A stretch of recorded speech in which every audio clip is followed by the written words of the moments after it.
जैसे मकई के भूंजा। अरे सब के छुएला तो कुछ नहीं बोले लो। आज हम एक बेर छुईला तो कहली बेहुदा।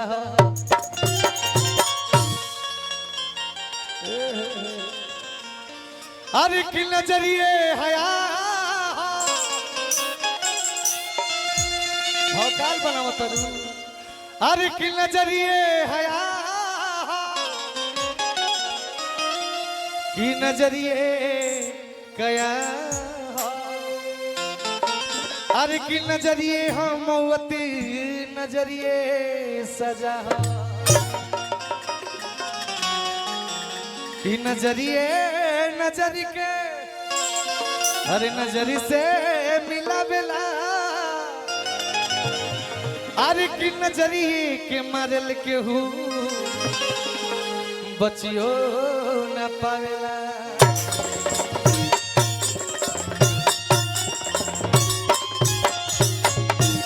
पूरा हमार कैमरा वाले भैया लोग मीडिया से जो भी भैया लोग आयल बनी सबके दिल से प्रणाम बा। सब लोग आशीर्वाद अपने शनि पर बनाए रखिएगा, यही निवेदन है। कहल गइल बा कि वीरों की धरती जवानों का देश, बागी बलिया उत्तर प्रदेश। ये धरती वीरों की धरती है। ये धरती वीर मंगल पांडे जी की धरती है। ये धरती चित्तू पांडे जी की धरती है। ये धरती पूर्व प्रधानमंत्री स्वर्गीय चंद्रशेखर सिंह जी की धरती है। ये धरती उमाशंकर सिंह जी की धरती है। भाई हमार गाना बहुत वायरल भाई, आप लोग प्यार देहली। एक गीत के पहला लाइन अपना भाईयन खाती गौले बनी अरशद भैया, भोजपुरी के शानदार मंसूर घोषक आदरणीय अरशद भैया के प्रणाम बा। ये पहला लाइन जब हम गाई बागी बलिया वाला गाना तो हमार भाई हाला करके बताई हलो कि तोह लोग के भाई सनिया मंच पे खड़ा बटे हाला होई लू। जब पहला लाइन गाई बागी बलिया के गाना तो हाला कर दिया हमार भाई। भैया थोड़ा मॉनिटर में बढ़ाइए ना, इसको वोकल को बढ़ाते रहिए भैया। हेलो आइए, पहला लाइन रौना लोग खाली समर्पित बा अपना रंगदार भाईयन खाती। का कहे के बा? अरे की गली गली हम बाहुबली घूमेले कि लेके एक नालिया तू नाली घूमेले। एजा जेबा एजा जेबा कि इहा बच्चा बच्चा बाबू अरे फला दिया। एक बार बलिया के नाम पर जोरदार हाला होता भाई।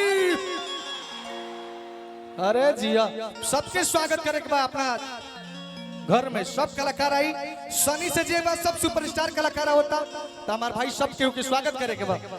भैया हमार गौनई वाला भाव रही। अरे की हाँ बच्चा बच्चा बाबू फला दिया। कारादल भैया कि सब जिला सब जिला खाली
जहाँ डाल डाल पर